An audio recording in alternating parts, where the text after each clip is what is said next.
Good morning students. आज हम बच्चों सूर के पद पढ़ेंगे। सूर के पद, जैसा कि आपको नाम से ही पता चलता है कि सूर के पद, सूरदास के पदों की बात हो रही है। ये भी हम सभी जानते हैं कि सूरदास के जो पद हैं वो सारे के सारे कृष्ण भक्ति के हैं। सूरदास जी ने अपने आप को भगवान श्री कृष्ण को समर्पित किया हुआ था।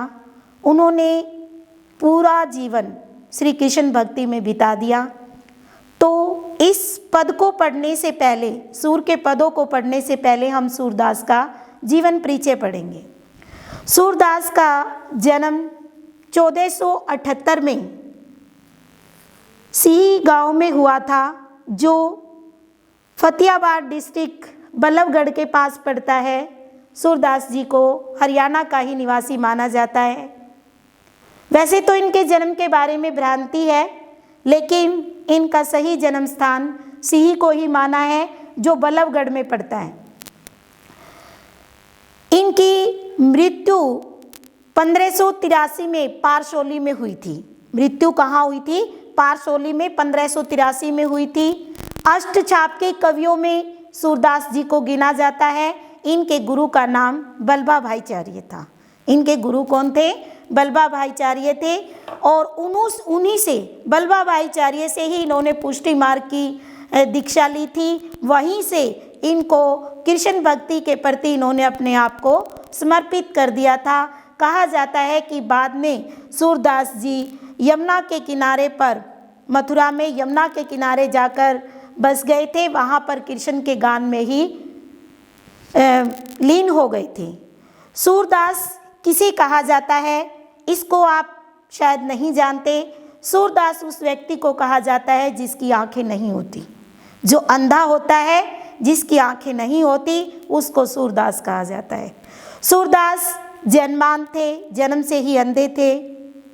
फिर भी अंधे होते हुए भी इन्होंने कृष्ण भक्ति का, उसकी वेशभूषा का, उसके रहन सहन का, उसकी रास लीला का इतना अच्छा वर्णन किया है, उसके वात्सल्य रस का इतना अच्छा वर्णन किया है कि जिसे हम कह नहीं सकते, कि कोई आंखों वाला व्यक्ति भी ऐसा नहीं कर सकता जैसा कि सूरदास ने कृष्ण भक्ति का वर्णन किया है। इनकी रचनाएं हैं सूरसागर, साहित्य लहरी और सूरसारावली। जो सूरसागर है उसके पद हम पढ़ते हैं। ये कृष्ण भक्त कवि हैं। अष्टछाप के कवियों में मैंने बताया कि इनको गिना जाता है। इन्होंने कृष्ण लीला का मनोहारी वर्णन किया है। हिंदी के प्रथम कवि इनको कहा गया है। वात्सल्य रस का वर्णन किया गया है। कृष्ण के जो बचपन का रूप है उसका वर्णन किया गया है। श्रृंगार रस का प्रयोग किया है इन्होंने। तो इनकी भाषा सहज और सरल है। ब्रज भाषा है लेकिन सहज और सरल है। उसमें संगीत और साहित्य का अद्भुत रूप देखने को मिलता है। जहाँ कहीं हम देखते हैं छंद का, अलंकारों की भरमार इनके काव्य के अंदर मिलती है। अनुप्रास, रूपक, उत्प्रेक्षा, उपमा, सभी अलंकारों की, मुहावरों की, यानी व्याकरणिक शिल्प इनकी विशेष रही है। सूरदास के काव्य में शिल्प सौंदर्य का विशेष महत्व रहा है। तो सूरदास के पद हम पढ़ेंगे, देखेंगे। मैया कभी बढ़ेगी चोटी, इसमें श्री कृष्ण अपने बड़े भाई बलराम की अपनी माँ से, श्री कृष्ण अपनी माँ से शिकायत करते हैं कि मेरी चोटी कब बड़ी होगी। माँ, आप मुझे झूठ बोलते हो। माँ और बेटे के बीच जो रिश्ता है, जो वात्सल्य रस उभर कर आता है, वात्सल्य रस कहाँ होता है? जब बच्चे के प्रति, माँ के मन में जो बच्चे के प्रति उभरता है, उस वहाँ वात्सल्य रस होता है। बच्चे के प्रति जो माँ के मन में आता है, जो प्रेम उमड़ता है, उसे क्या कहते हैं हम? वात्सल्य रस कहते हैं। मैया कभी बढ़ेगी चोटी, कितनी बार मोही दूध पियत भई, यह आजू है छोटी। श्री कृष्ण अपनी माँ यशोदा से शिकायत करते हुए कहते हैं कि मैया मेरी चोटी कब बड़ी होगी, कितनी बार मोही दूध पियत भई, यह आजू है छोटी। तुम तो कहती हो कि दूध पीने से तुम्हारी चोटी लंबी हो जाएगी, बड़ी हो जाएगी। कहते कि मैंने तो कितनी बार दूध पिया है, कितनी बार मैंने तो कितनी बार दूध पिया है, लेकिन ये तो आज भी छोटी है। तू जो कहती बल्कि बेनी जो है ये लांबी मोटी, तू तो कहती है कि तुम्हारी चोटी भी बलराम की तरह लांबी और मोटी हो जाएगी।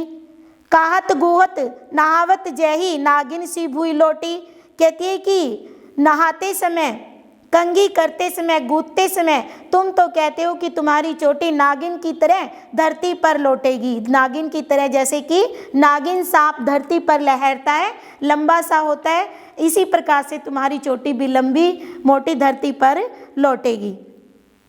काचो दूध पियावत पची पची देती न माखन रोटी, कहती है कि तूने मुझे कितनी बार कच्चा दूध पिलाया है, तू मुझे माखन रोटी भी खाने के लिए नहीं देती है।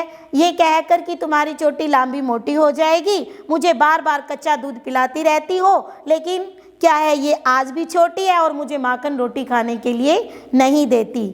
सूरज चरण जीवी दाऊ भैया हरि हलदर की जोटी, सूरदास जी कहते हैं कि श्री कृष्ण, हरि भगवान श्री कृष्ण, हलदर कौन, बलराम, हलदर किसे कहा गया है, बलराम को। श्री कृष्ण और बलराम की जो ये जोड़ी है, चिरंजीवी रहो, सदा जीवित रहे, ऐसा कहा गया है कि तुम्हारी दोनों भाइयों की जोड़ी सदा बनी रहे। सूरदास जी कहते हैं कि जब तक सूरज चांद रहे तब तक तुम दोनों की जोड़ी बनी रहे। तो इसमें विशेष देखेंगे, तू जो कहती बल्कि बेनी जो है लांबी मोटी, जो शब्द जहाँ पर आ जाता है बच्चों वहाँ पर उत्प्रेक्षा अलंकार होता है। नेक्स्ट लाइन में नागिन सी भुजी लोटी, सी दिया हुआ है, उपमा अलंकार है, इसको आप अंडरलाइन कर ले साथ साथ। जो उत्प्रेक्षा अलंकार, सी उपमा अलंकार। पची पची में कौन सा अलंकार है, पुनरुक्ति प्रकाश अलंकार है, और इसमें सामासिक शब्दों का प्रयोग किया गया है। वो सामासिक शब्द हैं लांबी मोटी, माखन रोटी, हरी हलदर। क्या है, समासिक शब्दों का प्रयोग किया गया है, ब्रज भाषा का प्रयोग किया गया है। नेक्स्ट देखेंगे, तेरे लाल मेरे माखन खायो, दोपहर दिवस जानी वर सुनो, ढूंढी ढूंढोरी आप ही आयो। एक सखी, एक ग्वालिन यशोदा माता से श्री कृष्ण की शिकायत करने के लिए जाती है। यशोदा से कहती है कि तेरो लाल मेरा माखन खायो, कहती है कि तेरे लाल ने, श्री कृष्ण ने मेरा सारा माखन खा लिया है। माँ यशोदा से शिकायत करती है कि तेरे श्री कृष्ण ने मेरा सारा माखन खा लिया है। दोपहर दिवस जानी घर सुनो, ढूंढी ढूंढोरो आप ही आयो, कि दोपहर के समय में जब सुनसान था तब आकर अपने बाल सखाओं के साथ आ जाते हैं और माखन को ढूंढते हैं। सुना जानकर, घर को खाली जानकर दिन में घर में घुस जाते हैं दोपहर के समय और सारा माखन इसके मित्रों को खिला देता है। खोली किवारी बैठी मंदिर में, दूध दही सब सखिन खवायो, कहता है कि दोपहरी के समय में श्री कृष्ण ने किवाड़ खोलकर, घर के किवाड़, मंदिर किसको कहा गया है, घर को, घर के किवाड़ खोलकर, दरवाजे खोलकर सारा दही माखन जितना रखा था अपने सखाओं को खिला दिया और खुद खा लिया। अखल चढ़ी सीके को लीनो, अनभावत बुझी मैं डरकायो, कहते हैं कि तेरे बेटे ने, श्री कृष्ण ने चारपाई पर अखल चढ़ी, अखल क्या होता है, चारपाई, चारपाई पर चढ़कर छीके से छीका तोड़ दिया और सारा माखन धरती में बिखेर दिया। छीका तोड़ दिया, माखन जहाँ पर टंगा हुआ था, एक मटकी में छीका लगाकर रस्सी का बना हुआ होता है, उस पर माखन की मटकी रखी हुई होती थी, तो उस पर खटिया पर चढ़कर श्री कृष्ण ने उस मटकी को फोड़ दिया और सारा माखन क्या किया, धरती में, मिट्टी में मिला दिया। भूई में डरकायो, सारा मिट्टी में मिला दिया। दिन परती हानि होती गोरस की, यह डोटा कौन डंग लायो, कहता है कि दिन प्रतिदिन सारा माखन दही जो है ये खराब कर देता है और इससे मेरी बहुत सारी हानि होती है। ये कौन डांटो लायो, कहते हैं कि ये कैसा एक अनोखा सा, एक अलग ही पुत्र तेरा इतना नटखट डाटा लायो, तेरा इतना अनोखा पुत्र है कि तुम इसे रोकती भी नहीं हो। सूर शाम को हटी के राखे, तही युग अनोखी पायो, कहती है कि एक सखी यशोदा माँ से शिकायत करती है कि तेरा ही एक अनोखा पुत्र है, एक विरला पुत्र है जो सारा का सारा नुकसान करे रखता है। हटकी न राखी कहते ही पुत्र अनोखो जायो, क्या तूने ही एक ऐसा अनोखा पुत्र पैदा किया है जो सबका नुकसान करता फिरता है, तुम इसको रोकती भी नहीं हो। तो इसमें देखेंगे दूध दही में कौन सा है, समासिक पद है। और आयो खायो डरकायो लायो में स्वर पद मैत्रीय अलंकार है, एक ही मात्रा समान रूप से प्रयोग की गई है। इसमें स्वर पद मैत्रीय ब्रज भाषा का प्रयोग किया गया है। तो इसको आपने बच्चों पढ़ना है और अच्छे से इसको लर्न करना है। धन्यवाद।